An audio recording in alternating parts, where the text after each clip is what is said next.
anyway, I have to get myself situated. The sun was right in my eye, so I'm gonna turn this way. I think this is a little better view for you guys. Anyway, so you can see these huge houses across the street from me, and there's this nice little garden area behind me, and you don't have to look at all the junk up there, and for once you don't get a view of my trash can.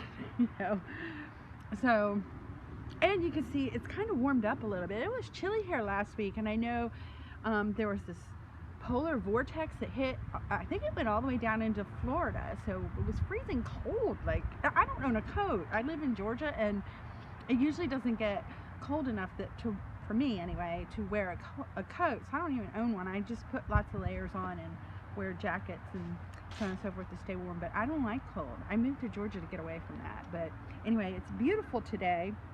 The geckos are out on my porch.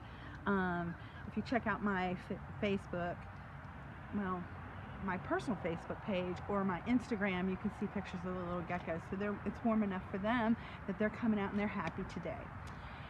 It's also Sunday, and I'm in a little slow period, and I started thinking about, what do I do when it's slow? And maybe some other people have this issue too. Like, I know a lot of my friends who aren't business people don't understand that every business has its ebb and flow as far as busy and slow periods, and this is like the calm before the storm as far as the holidays coming up, hence 2 videos 2 days in a row. So that's one thing you can do is work on your YouTube channel, because there's spaces, big gaps where I don't have time to do YouTube because I'm very busy at certain times of the year. So it's a little slow now, so I'm going to put forth my best foot as far as some of my other endeavors. Here we go. So yeah, I started thinking about it, and I think that some of the principles that I'm going to give you today would apply to not just people who are in business for themselves, but maybe if you work a job where you're when it's slow, you don't get the hours that you need, or maybe when it's busy, you get the overtime and you start to depend on that, and then whatever busy time is over and now there's no overtime available. Or you work in a service industry where you get a commission, where you can build up your own clientele and you earn a commission based on the services that you provide or the sales that you provide. So these are principles that can apply even if you're not self-employed in some cases. So I'm going to pick up my list. It's right down here. I'll be right back. Okay. So one of the first things that I think that you can do is use the business that you already have or had in the past. So customers that you haven't heard from in a while, reach out to them, let them know what's going on. Like, I wouldn't tell them that it's slow, but just say, there's extra time available, and maybe you can offer an add-on service or devote a little bit more time to them. Use your creative mind, and that's really one of the purposes of this video, is to get those creative juices flowing. So this is not a comprehensive list. This is just suggestions to help you. But yeah, you want to reach out to those customers. Let them know that you miss them. Let them know that it might be time for their services again, or if it's pertinent to the time of year, like for maintenance on their house or their cars or whatever it is that you provide. Give them suggestions of why they need to get back in touch with you and do business with you again, and just let them know that you're thinking of them. People like to be remembered. They like to feel important. So reaching out to customers in a personal way, if it's at all possible, is very, very helpful. And you can do this in lots of different ways. When I was a hairdresser, I used to send out postcards. I pick them up from the post office. I think it was like 15 cents back then to mail a postcard. I have no idea what it is now because I just don't use it anymore. But that's what I did as a hairdresser. I would send out reminders, like what you get from the dentist's office. So you can go to Vistaprint and get postcards printed up. That's a little bit more expensive, but it may be more professional. Sometimes I just send out a text because I have everybody's phone number and addresses because of my cleaning business. So I'll just send a text out and just let them know, you know, holidays are coming, you know, let me know. And I tell them, like, with a sense of urgency, at this time of year, the holidays are coming, and you want to get your appointment scheduled now if you need me to help you get your house in order. Because the truth of the matter is, the closer we get to Thanksgiving, like Thanksgiving week, I'm not going to work Thursday, and I'm already booked that week. Same thing with Christmas and New Year's. People have parties, they have company, they want their house to look beautiful in their pictures, you know, and they don't want their guests coming in seeing a mess, and they want them, you know, the guests to feel comfortable. So that's what's relatable to my business. But maybe your business has some other end of year trends that you can use to remind people that they need to make their appointments or need to come and visit you right away. You know, you can do text, you can do phone calls, you can do emails, you can send mailers out, you know, whatever way it is that you can reach out to your customers just to remind them that you're here and you want to help them. Okay? And the next thing you can do is run a sale. And then of course you have to reach out to people again, or use whatever marketing tools that you use to let people know that you have this sale.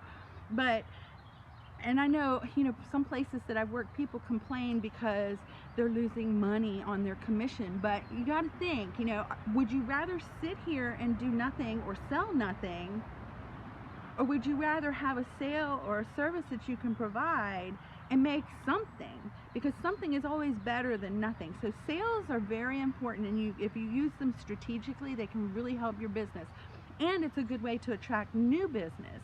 And then of course you try to get that new business to come back. So a sale can be very, very strategic. Why do you think Black Friday is such a big shopping day? They're advertising Black Friday now. They've even extended the Black Friday, they're calling it Black Friday month. I mean, take advantage of what is going on right now and use that to your advantage to build your business. Okay, so those are two practical ways that you can either bring business in or regenerate old business and try to get some new customers during these slow periods. But there's another thing that you can do. You know, if you've had a real busy time and now you're in that little slump, this is a really good time, and this is point number 3, to take care of your inventory and your tools and the things that you use day to day to do your business. So it might be catching up on your books, or making sure that all your tools and equipment's in good working order. Make sure that you have all of the products and supplies that you need for that next surge of business. You know, it's just taking care of your employees. Do your employees, maybe they could benefit from a little bit of training? That's a tool or a commodity that you have as a business owner, is the people who work for you.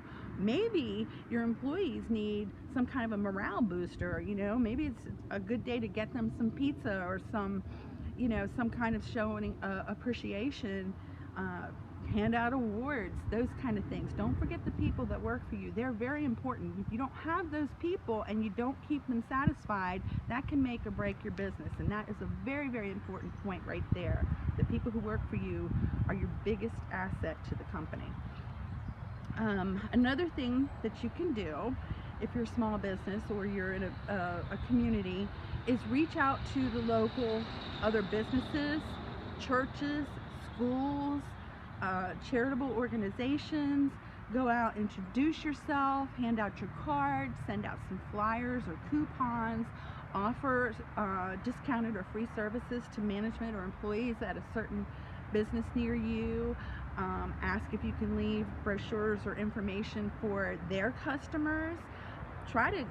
It's even better if you can coordinate with somebody that's complementary to the type of business that you own.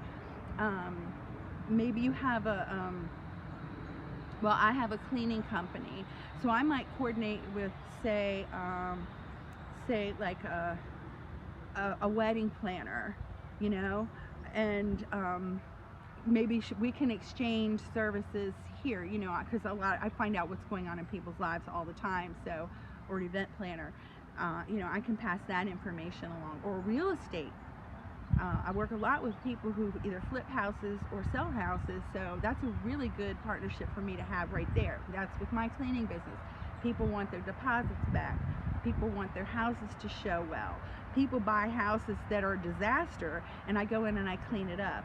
People rehab houses. I go in and I clean up after the construction so that the house looks clean again. So that's one way right there where I coordinate with other businesses. Maybe you have, okay, so I'm going to go back to my beauty history because that's the history that I have, but you could coordinate maybe with a bridal shop and offer services to brides and mothers of the brides and the bridal party. Or maybe you have a catering service and you could coordinate with say the local B&B, or maybe you have a B&B and you want to coordinate with another restaurant to help them with their catering business. There's so many different things that you can do. Think about what kind of business that you have, and then think about other businesses that can complement or help your business and build relationships in your community. And then as far as like your churches and your schools and the library and different places like that, find out what their schedule is. So here's another example. Where I used to live, the schools had, for the seniors, they called it Safe and Sane. And all year long, they would have events like silent auctions and different types of fundraisers to raise the money for this Safe and Sane. And the purpose of the Safe and Sane was to keep the kids off the street so that they would stay safe. So after the prom, they would go to the school and they would have all kinds of things. They'd have games and food and etc. for the kids. And all this was funded by, well, a lot of it was funded by contributions from the community. So my beauty salon, we would give coupons for free haircuts or free perm or whatever, and they would have a silent auction and somebody would win these, and we'd give a couple of those out.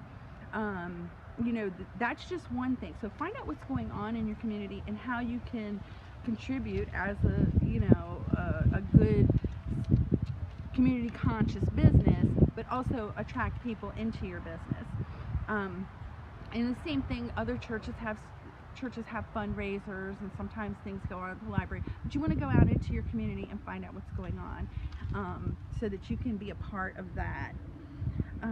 Now here's another thing. It's really hard when you're busy to stay on top of what's going on in your industry.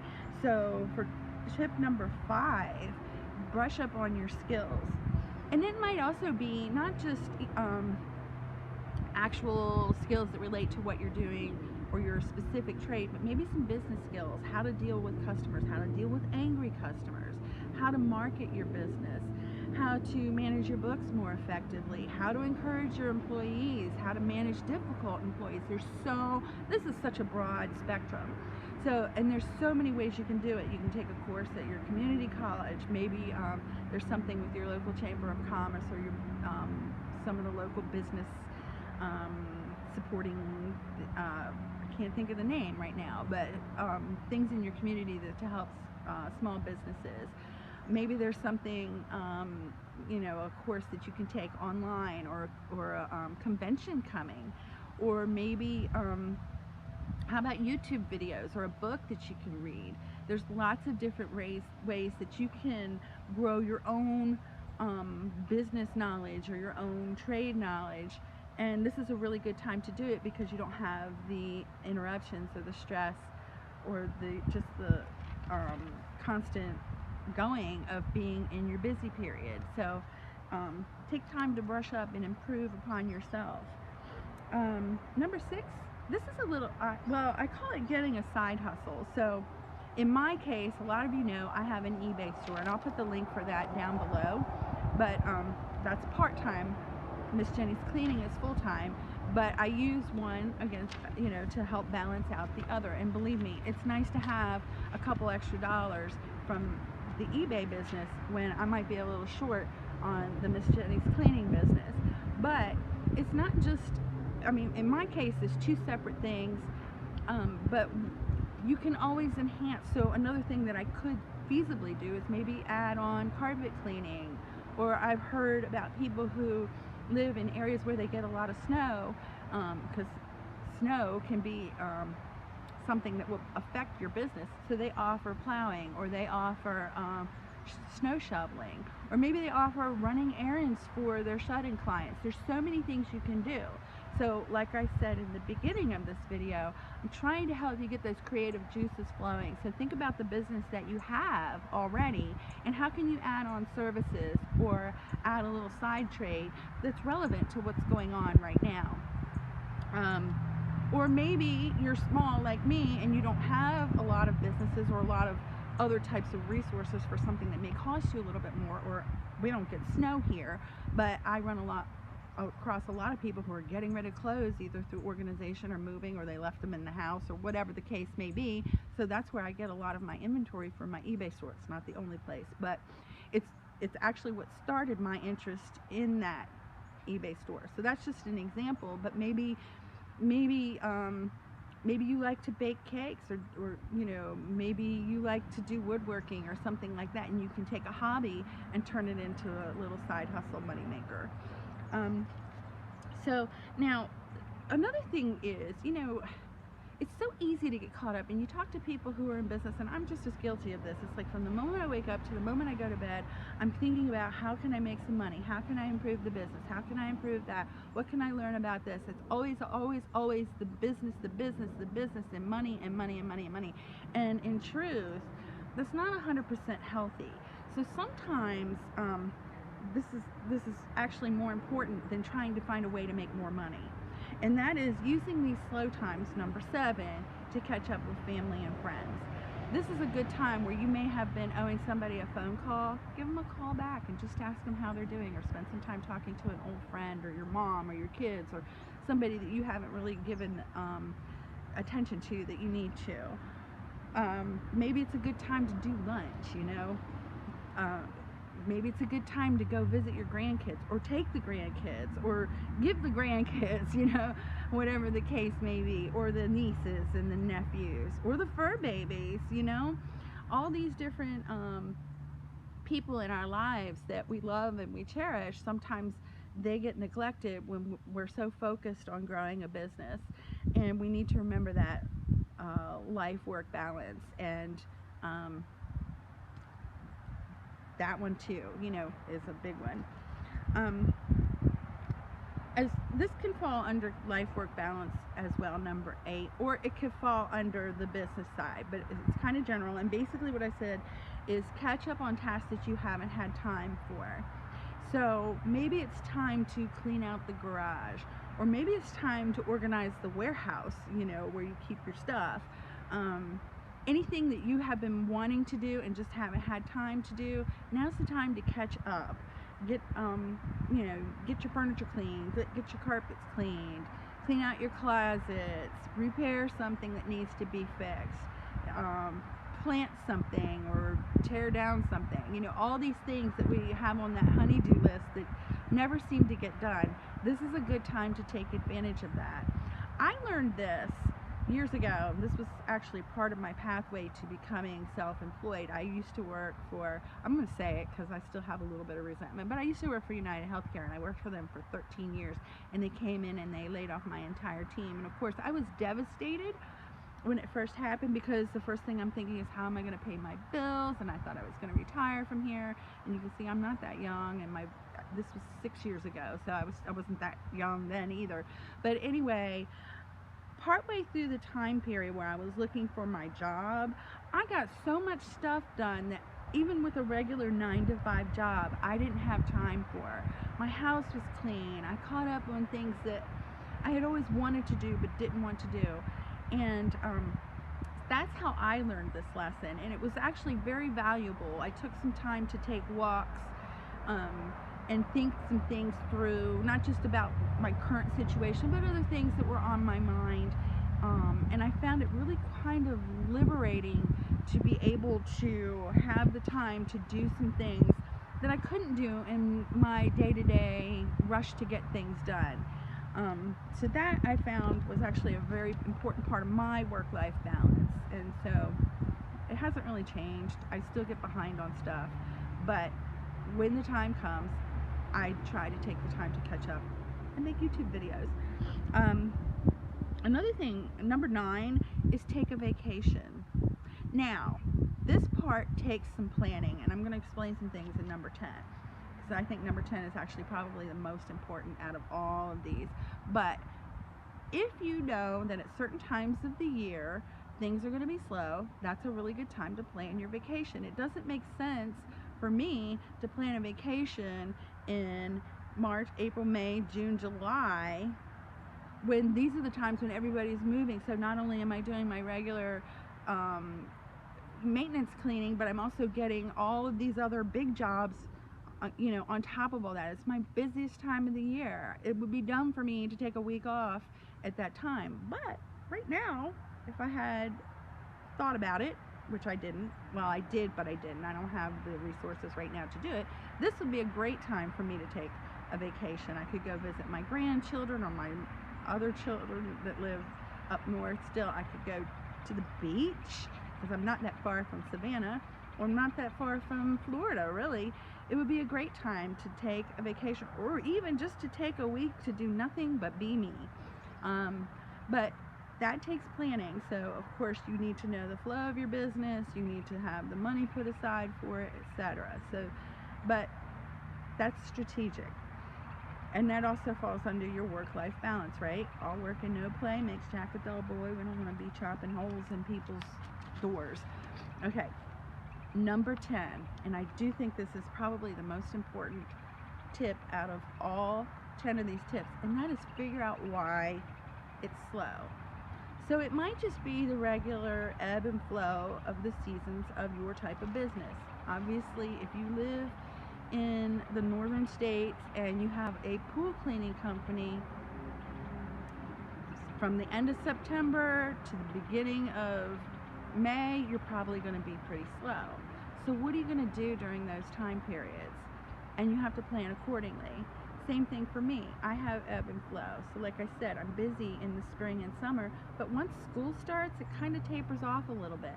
What am I going to do between, say, the beginning of September and the beginning of November, right around Thanksgiving? That's a pretty pretty big hunk of the calendar. And there's the same thing from New Year's through to when spring. That's kind of a dead period for me as well. What am I going to do? And so that's when all these other suggestions come in. But there's other things to take into account as well. Not just the seasonal flow, but is somebody bad-mouthing your company? Do you have an employee who's maybe running customers off? Is there something going on in the economy that's affecting? A lot of people consider what I do a luxury, and so they may cancel on me if money starts getting tight for them. When there's a lot of layoffs, all of a sudden people aren't hiring house cleaning services. They're at home. They can do it themselves, just like I did when I got laid off. So it may be something along those lines. It may be the services that your company as a whole is not providing that are adequate or up to the customer standards. Maybe your pricing structure is not right and you need to work on that. There's just a lot of things that you need to figure out why, and that again is very broad, but I think it's very important. Why is this happening? Because it may not be just the normal flow of business. There may be something going on that you're not paying attention to or you're not aware of. So you want to always constantly be evaluating. Try to get a hold of your customers and get some valuable feedback from them. Were they satisfied? Did this person not treat them properly or not do the type of work that they were supposed to do? There's lots of things going on. Maybe they had some kind of tragedy in their life and they just can't afford it right now. Or maybe they learn, all kinds of things. You just want to try to get that information from your customers and find out what's going on. Talk to other people too that are in the same kind of field that you're in. Maybe it's something that's going across, the whole entire industry that you're in. It could be something. So you want to find out what's going on. So I hope that some of my suggestions were helpful to you. I hope that maybe you can think about these things, and if you're going through a slow period or you're anticipating a slow period, it can help you get through that without so much stress, because I know that it can be stressful if you're like, what happened? I got bills to pay, I got people to pay, because the bills don't stop just because the money stops flowing. But if you have any questions or you have suggestions would be awesome. If there's things that you do that maybe I didn't touch on, put those down below, because we can all benefit from those type of things. And I do want to thank everybody so much for watching, and don't forget to subscribe and know that I love you, and have a great day. Bye-bye.